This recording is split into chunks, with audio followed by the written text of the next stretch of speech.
Connaissez-vous la légende de l'homme au chapeau? Ou peut-être avez-vous entendu parler du cirque? Pas le cirque local que vous pouvez trouver sur les parkings de supermarchés, mais le cirque qui se trouverait dans les bois, et que seuls les enfants semblent voir.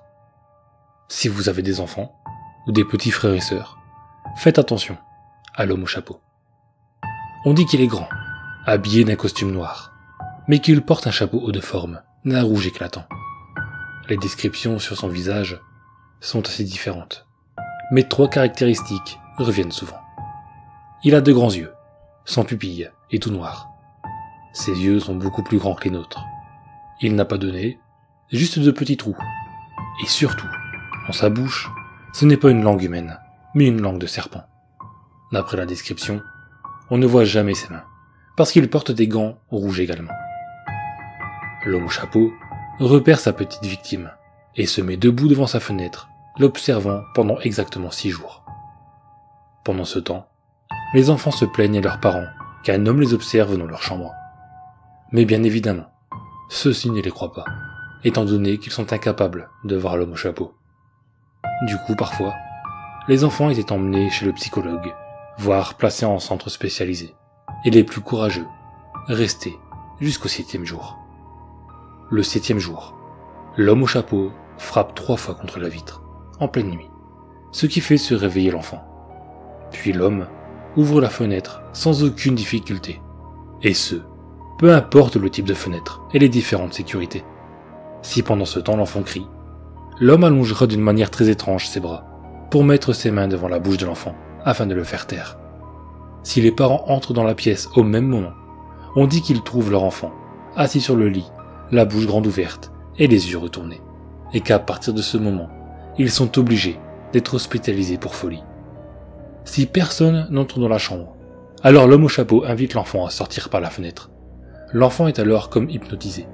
Il tend sa main et attrape celle de l'homme au chapeau, qui l'emmène délicatement en dehors de la chambre, quelle que soit la hauteur à laquelle celle-ci se trouve. Il est très délicat avec l'enfant. Puis ils avancent, main dans la main, jusqu'au bois ou la forêt la plus proche. L'homme ne parle pas, l'enfant non plus ne peut pas parler. Il est dans un état d'hypnose. Même si l'homme au chapeau lâche la main de l'enfant, celui-ci marcherait seul vers la destination. Si un adulte les croise, il ne verra que l'enfant, semblant marcher sans but réel, tel un somnambule. Et s'il tente de le contacter, celui-ci éprouvera une terrible douleur au niveau de la tête. Puis, il aura des nausées et vomira. Puis il sentira son cœur ralentir de manière étrange, jusqu'à ce qu'il cesse de battre. Pendant ce temps, l'enfant regardera l'adulte en train de mourir, avec de grands yeux vitreux. Puis ils repartiront main dans la main, laissant le cadavre là où il est. S'il y a un groupe de personnes qui les croisent, ce sera exactement la même chose. Tous en même temps, ils vont succomber. Il est impossible de survivre à l'attaque de l'homme au chapeau. S'il y a un enfant qui les croise, alors celui-ci sera immédiatement attiré vers l'homme au chapeau. Il lui tendra la main. Mais l'homme au chapeau ne voudra pas de lui. Il va simplement lui prendre la main et la serrer. Puis l'enfant se mettra à convulser violemment. Puis il tombera sur le sol, mort. En effet, si l'homme au chapeau n'a pas choisi l'enfant, celui-ci ne lui sert à rien. Ils repartent ensuite en direction de la forêt, ou du bois le plus proche. Une fois devant, les arbres semblent s'écarter et offrir un chemin. Un chemin qui mène jusqu'à une sorte de chapiteau. En tout cas, c'est à ça que ça ressemble de loin. Un chapiteau avec de la lumière rouge qui clignote sur le bord, et une sorte de panneau publicitaire lumineux, où il semble écrit « Circus » dessus. Ces néons lumineux assez lugubres sont la seule source de lumière dans cette forêt, ou bois. L'atmosphère est donc très sinistre. Mais le cirque semble loin, très loin, au bout de ce chemin qui paraît interminable. Un chemin très sombre. L'homme au chapeau lâche la main de l'enfant au bord du chemin et lui tend un petit billet en carton, où il y est noté « Invitation ». L'enfant le prend et marche doucement le long du chemin, seul. L'homme au chapeau ne l'accompagne pas. L'enfant marche donc doucement, comme attiré par la lumière du cirque. Il tient son billet dans la main. Pendant la marche, il entendra d'abord le son rassurant de la nature. Il peut apercevoir des animaux, comme des lapins ou des renards. Mais plus l'enfant avance, plus le son de la nature est remplacé par des voix, comme s'il y avait des murmures dans le vent. Puis, les murmures se transforment petit à petit en voix, qui semblent chanter, mais qui finissent par pleurer et hurler pendant la marche. Les animaux eux aussi semblent changer.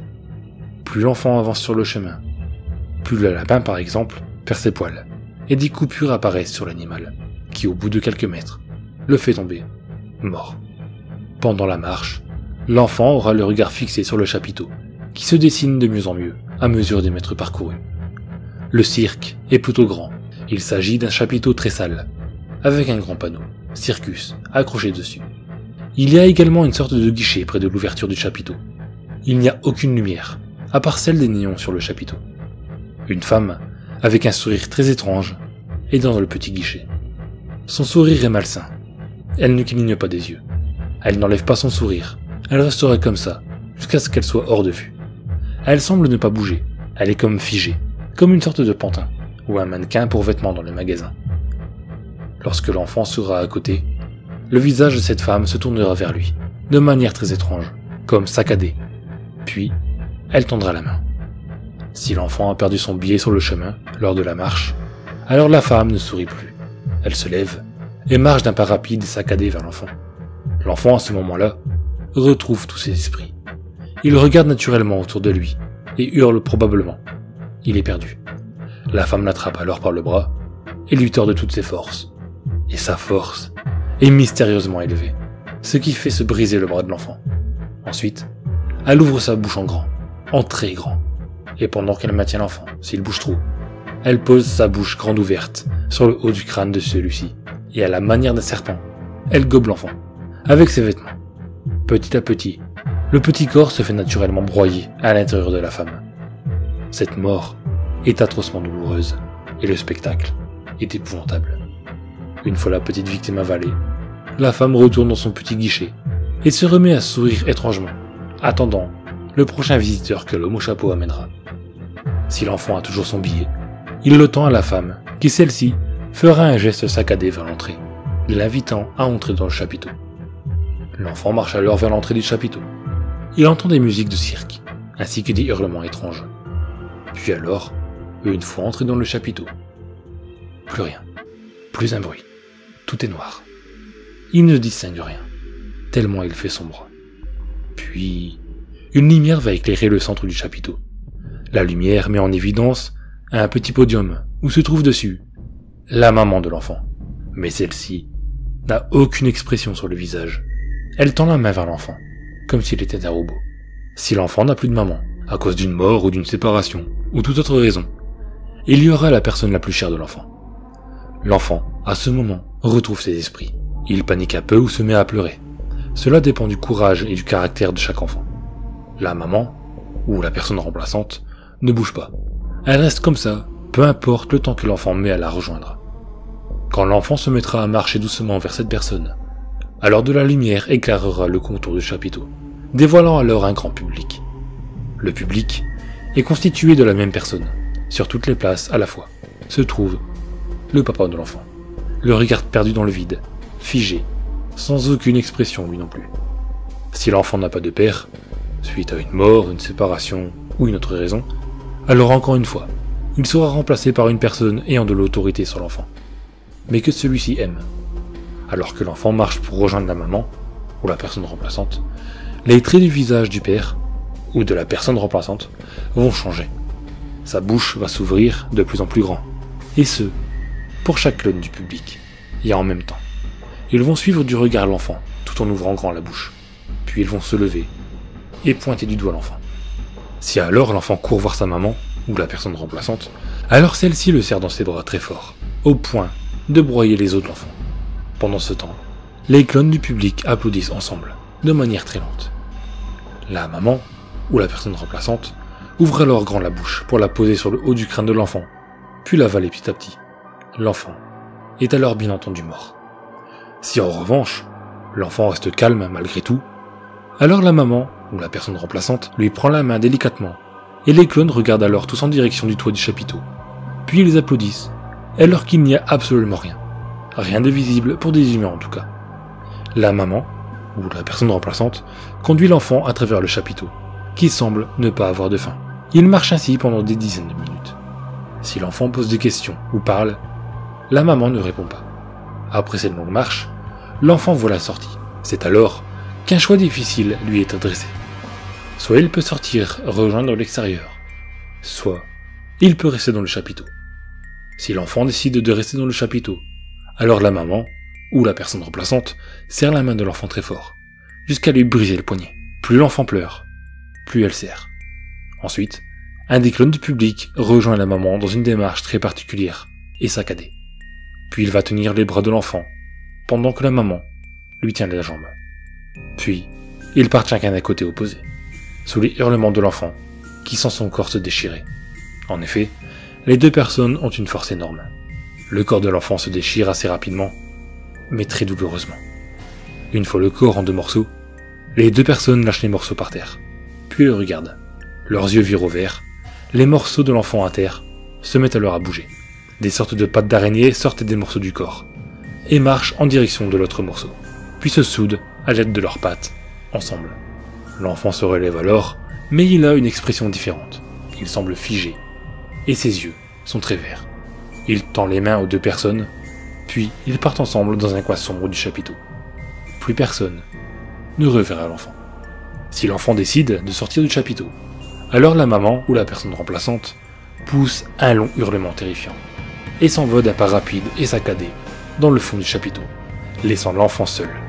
Les clones du public hurlent alors l'enfant d'une incroyable rage. C'est à ce moment que l'homme au chapeau réapparaît. Il tend la main à l'enfant, que celui-ci s'empresse d'attraper. L'homme au chapeau marche alors avec l'enfant en dehors. Le dehors est la ville que l'enfant habite et connaît, sauf que rien n'est vraiment pareil. Dans le ciel, il n'y a ni étoile, ni lune. Il fait très sombre. Les seules sources de lumière proviennent de lampadaires qui éclairent d'une manière rouge et glauque. Les maisons sont à peine visibles. Les arbres sont tous morts. Les animaux comme les chats et chiens sont squelettiques et certains sont morts également. Il n'y a personne dans les rues. L'homme au chapeau conduit l'enfant jusqu'à sa maison. L'enfant est dans un état étrange. Il ne sait pas s'il cauchemarde ou si c'est réel.